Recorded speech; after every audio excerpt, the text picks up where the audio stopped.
Welcome to Overwatch.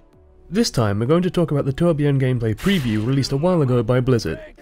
Now those of you who follow the channel know that I've actually had this video sort of in making for a long time, and I was really struggling with how to put it together into an interesting piece.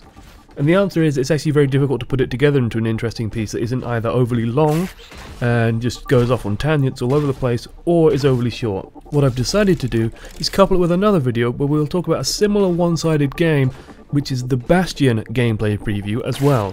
This is because the Torbjorn gameplay preview is an excellent example of the power of Torbjorn. It's also very one-sided and very monotonous to watch. We won't go too in-depth about everything surrounding it, but we will talk about what's important and what you would need to carry over into your own gameplay in the event that you play as Torbjorn. I will make the usual caveats. If you haven't watched the game already on Blizzard's own channel, I recommend clicking the link at the bottom, go watch it without commentary, flick through it, have a look at it, see what you think, and then come back and watch this one. Also, the Blizzard developers have made the decision not to change characters during the game. This is because they make their names into the characters for ease of readability for new players, and it means that they will not be able to adapt on the fly to changing or unfortunate circumstances. And very quickly, the map will be Watchpoint Gibraltar, and the teams will be: on the defending team, Torbjorn, Reinhardt as a tank, Symmetra and Zenyatta providing additional support, and Reaper and McCree as damage dealers. And on the offensive team we have Winston as a tank, Zenyatta and Mercy as support, and Hanzo, Reaper and Tracer on the offense. Okay, let's get into the game. Build 'em up, break 'em down.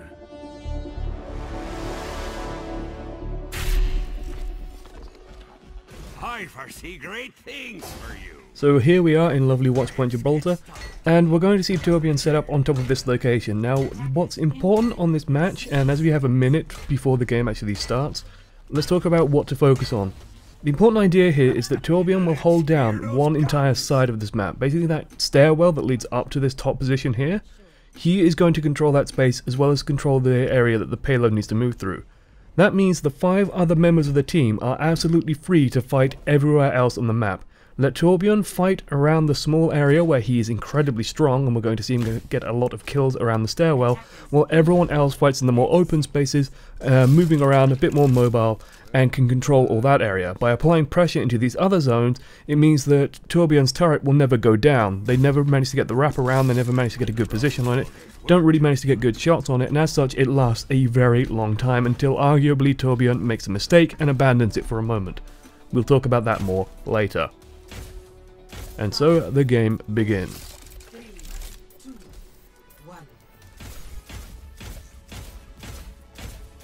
And immediately we're going to see Reinhardt try and stall out on the point, while Torbjorn fires off some slightly ineffective shots, but Winston instantly jumps forward, eats a shitload of damage, dumps down his shield, and is forced into this bad position where he doesn't have his shield now, and he's just going to meet Torbjorn face to face in the corner. McCree lands the stun, and he's instantly taken out. McCree and Torbjorn have 2 of the highest damage at close range of any characters available right now. They will just tear down anyone pretty much, so yeah, that's no real big surprise. And again, the turret is going to stop Reaper from flanking, and you notice, if you look at the little chevrons on the map of the allies popping around, Torbjorn's staying safe in this little area here. Now Winston's shield is going to stop him doing damage and stop him putting damage onto the payload. But even then, he just needs to stay in this tight little zone, and occasionally throw repairs onto his turret if it takes any damage. Hanzo is going to come in here. Now this is actually a risky fight for Torbjorn, but he does have the Harmony Orb, he does have armor, and he did have a shield as well. So he can afford to take this fight as he is very tanky at the moment. But Hanzo, for a fun fact, can do the highest burst damage of any character in the game. Torbjorn has built up his ultimate now, thanks to that Winston sort of failed attack at the beginning, and now Hanzo running in and getting killed. Now that he has his ultimate, he can fully upgrade the turret very quickly, get it going, and now it's a real problem because he's also incredibly tanky. He can afford to take this fight against Zenyatta. Zenyatta's charging up around the corner, but we have 500 armor, we don't care. That's going to vanish in a second anyway, so run round, shoot him in the face, pick up some scrap, and good to go. Poor Tracer back there. Tracer has a really bad time with this match. And we can see Winston ulted, but he does have the Orb of Discord on him, so he will take a lot more damage. I think it's 50% increased damage on him, as of the last build still. So that's going to tear him down very quickly. And again, we can see Torbjorn hovering around this area, hovering around the stairwell. He's just going to keep damage on. Everyone's forced back into this area where the turret can't keep them pinned down. Hanzo's going to come up and try and do some damage to the turret, but he's not really the best at taking it out. He can slowly chip away at it, but doesn't really do anything. Interesting to note here that the Dragon Strike ultimate does not seem to do any damage to the turret. Either he missed, or it just doesn't do damage to the turrets. We'll have to see how that shakes out in future.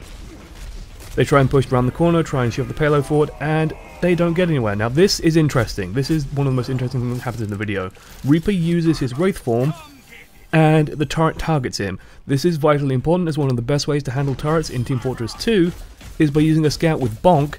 The scout can't take damage, he'll run forward, the turret will automatically target him, and then everyone else can run forward and take the turret out rapidly. Reaper can perhaps do the same and can be a very important part of teams taking out turrets efficiently. Again, the offensive team is pushed back into that courtyard area, can't push through, everyone's controlling space, but Torbjorn leaves his turret to go get some health for some reason.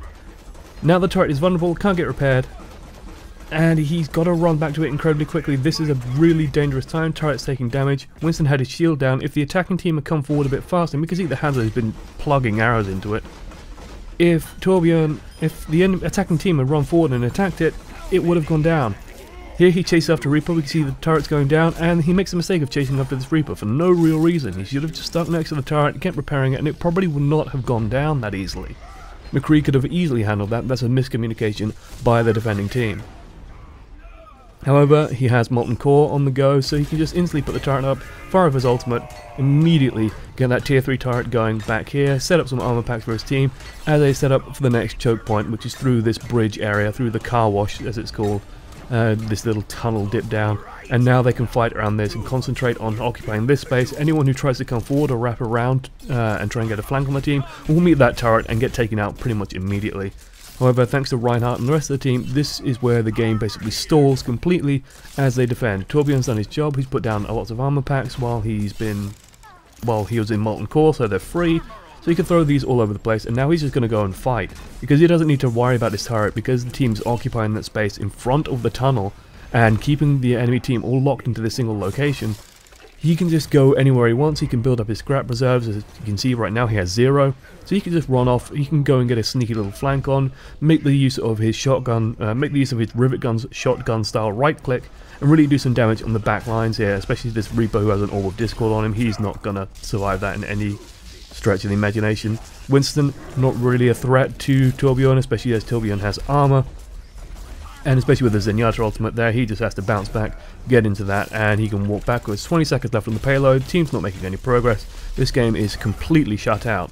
Now I will say that when we see the scoreboard at the end of the game, we see that Tracer just had no impact on the game whatsoever. Tracer, instead of Hanzo trying to do stuff in that stairwell, if Tracer went up and threw the pulse bomb and got the hit on the turret, even with the newly patched, I think as of the Gamescom or Lucio build, the newly patched Tracer that only does 450 maximum damage to turrets, Tracer could have blown that turret up very efficiently and very easily, especially if Winston also came into support or just dropped a shield or something, or Reaper managed to get into the flank and distract the turret with Wraith form. They could have taken that out so cleanly and so easily. Unfortunately they didn't. Tracer had basically a 0 impact game, and here we see what happens when basically Reaper is free on the map. He doesn't need to worry about occupying the choke on the stairwell, so he can just go and get a flank very easily. This is very efficient Reaper play. This is what you want to be looking for. Find a gap, get behind the enemy team, get in close range, kill, kill, kill, heal, heal, heal, thanks to the kills, and you'll do well. But as you can see, Tracer, 96 points. If I had to put the blame anywhere on this match, it would be there. And that's really it for the Torbjorn video. It's a well-placed turret, the team plays well around the turret, and it's very focused on that. And I think the attacking team just missed an opportunity, didn't communicate well around the turret. The Tracer didn't really do anything to deal with the turret, and she's the best one for doing that.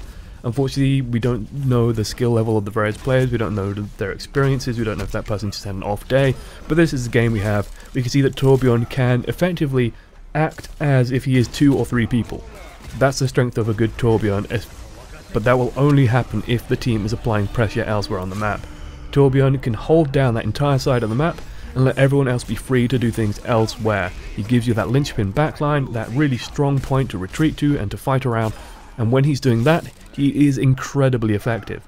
Will that work at high level play? I don't think so, but that's just due to the nature of turrets, something that I could probably do an entire video on, and it's the primary reason why this video ends up going on long distracting rants. But that's all there really is to say about this video. Next we're going to talk about Bastion, and we're going to do that immediately because this is one of my favourite games that they released.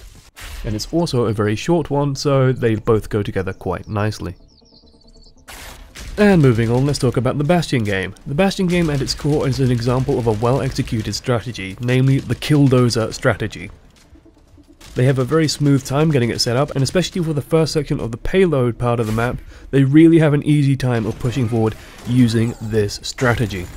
The usual prefaces apply. If you haven't watched it on Blizzard's own channel, click the link that should be popping up on the screen, and go and watch it on their own channel, see what you think, and then come back and see what I think about the game. The map will be King's Row. We've talked about King's Row a little bit before, and now's really not the time to go in depth about it.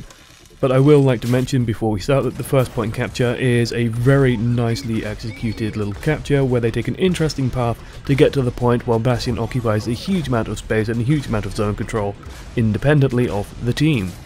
Otherwise, the map is King's Row, and we've talked about King's Row a little bit before. We're just going to jump straight into the teams.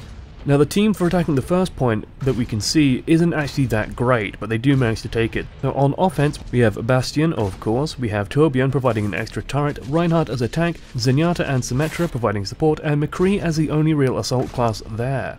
And on the defending team, we have Pharah and Mercy making a welcome return, Reaper and Tracer on offense, Zenyatta providing support, and Zarya as the tank.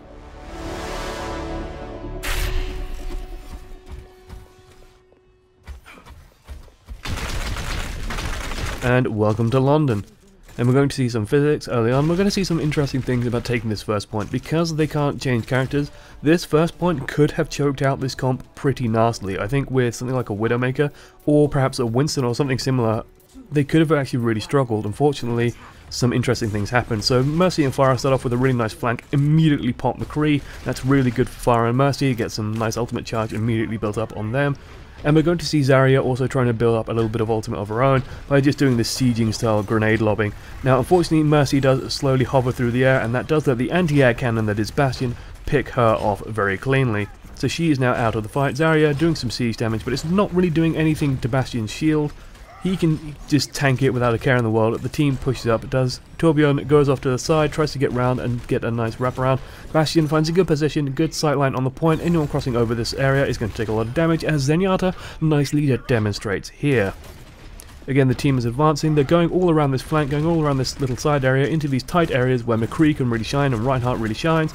Makes the team very easily push forward, and Bastion gets a nice wraparound, now has vision on the point. Reaper trying to get in behind everyone, but he could struggle very nastily against McCree. And Pharah fires off her ultimate, does get some damage on Bastion, but Bastion can just heal it up, no problems there. And we're going to see a really nice position now from Bastion. This is one of my favourite moments of the game, as he does find this nice corner. The attacking team wants to come by and come past him. They can't now, simply because he is locking down this area. This lets the attacking team get on the point, get control of this entire area, and really give the defending team a bad time. Zarya, again, nice position, but configuration tank is up. This is by far the safest and best way for Bastion to deal with anyone getting behind him. Just turn into a tank and shoot their face off. Bastion does really high damage in that configuration tank. Those shots really hit hard and cannot be underestimated. Something interesting happens here.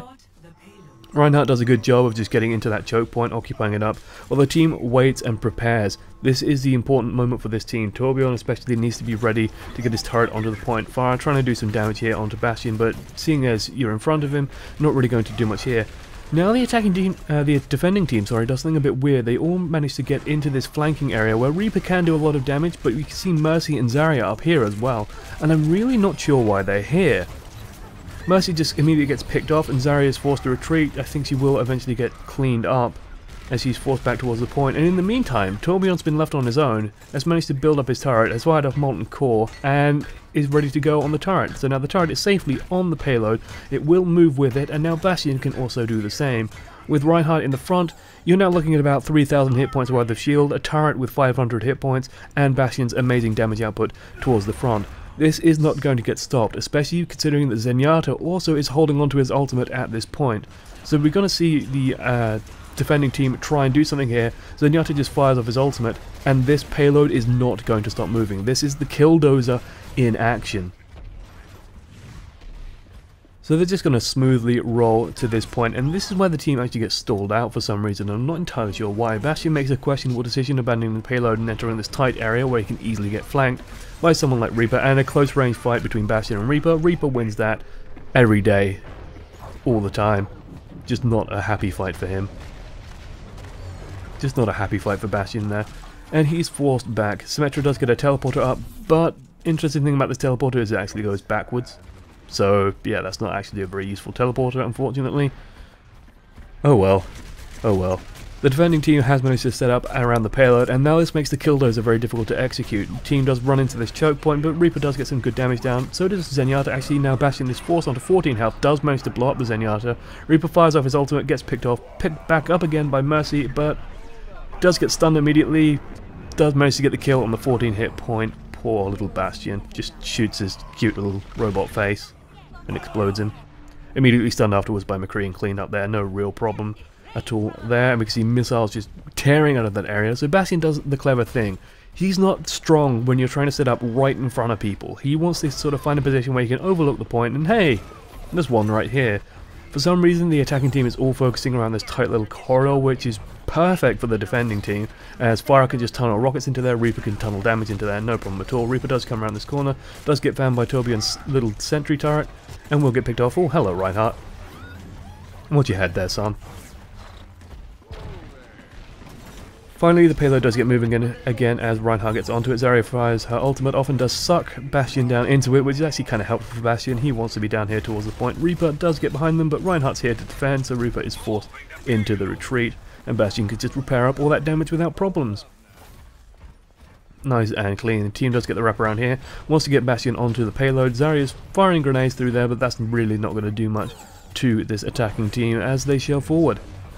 Nice and clean. Zenyatta comes around the corner but does get immediately minigunned down. He really does not have the hit points to tank that. Tracer, likewise, Reaper takes some shots to the head. Zarya does get cleaned up in that little alcove, and it feels like now the defending team is scattered. They're broken, they're all over the place and not working together as a team. They were really strong, as we saw in that little tiny tight courtyard area, with Reaper and Zarya able to do a lot of damage. Zenyatta behind them in support, and Tracer can get some nice damage down into those tight areas, but now they're all over the place and they can't hold anything. They're getting cleaned up by Bastion, who is actually very strong in these mid-range engagements. Torbjorn's got his turret on the point, Reinhardt's just stood there, and hey, configuration tank, goodbye Zarya, and the payload nicely sails towards the point.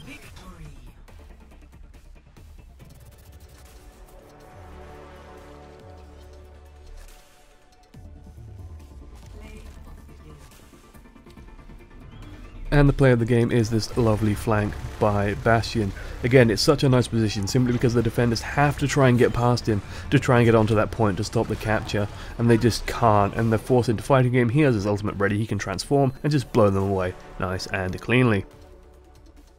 Again, another match by Tracer did not have the best of times. In this case, I don't really blame her.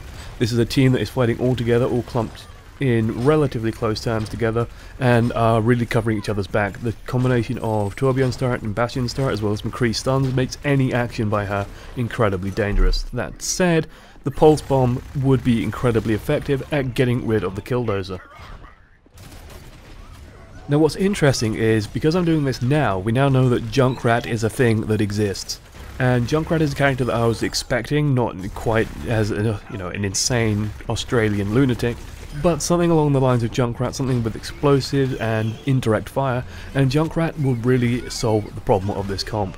You've got to keep in mind that as Junkrat does a lot of AoE focused damage, he is going to wreck any team that tries to all stand on the payload. His damage just goes way up the more people clump together, and it makes him incredibly effective. We've only had Farah in terms of explosive damage until that point, and the problem with Farah is she has rockets, not grenades. She can't bounce them around corners, she can't lob them over things, she has to get in sight range of the Bastion or the Torbjorn and will get picked out of the sky very quickly. That said, I do think the attacking team made some errors. They tried to go for cute flanks for no reasons at certain times. They let Torbjorn set up on the turret, they sort of relieved pressure on certain areas for no good reason, where they were focusing too hard on like the tiny corridor next to the payload instead of just sitting back and keeping this team off the payload, which is what they really need to do to stop the Killdozer getting set up again and get rolling again. Do I think Killdozer comps will still be a thing with Junkrat in the game? Absolutely. I think you could actually make an argument they will still be very strong, especially with Roadhog as well. If you pull an enemy team member towards the Killdozer, they will just get mowed down, for example. So that could be quite interesting. That said, we have more tools for space at Nile now. It will be interesting to see how that wraps up. Lucio will also have a pretty profound impact, I think, on that situation, where he can provide healing to any team that is trying to play any of these comps that are very tightly packed together, and would be a good replacement for the Zenyatta in this attacking team that we saw today. In terms of breaking the Killdozer, the key is simply keep them off the payload for as long as possible. If they are struggling to get set up, if Torbjorn can't get his turret up, they're going to have a bad time.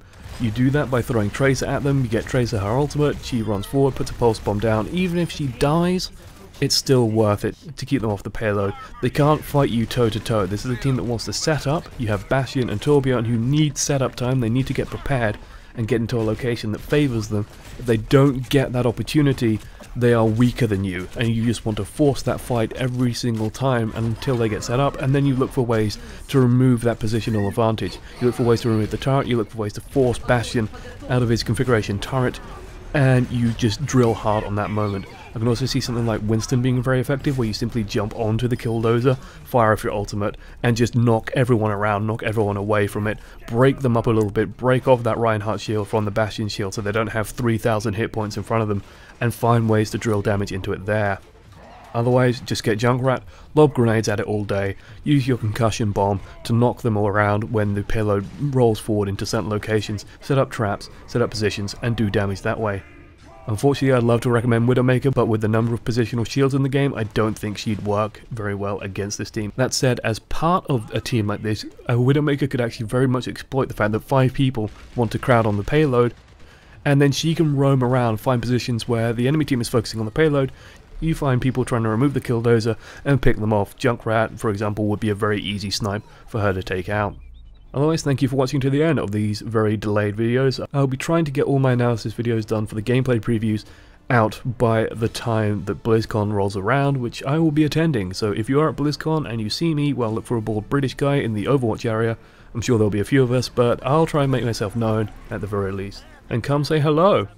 Otherwise, thank you for watching to the end. If you do have any comments or questions, post them in the comment thread. I do read them all, and I try and answer the ones that I haven't answered elsewhere or other people haven't already answered. One thing that I have noticed that is very nice is that people are answering each other's questions as well, which is very helpful. It means I have to do less work. Toodles!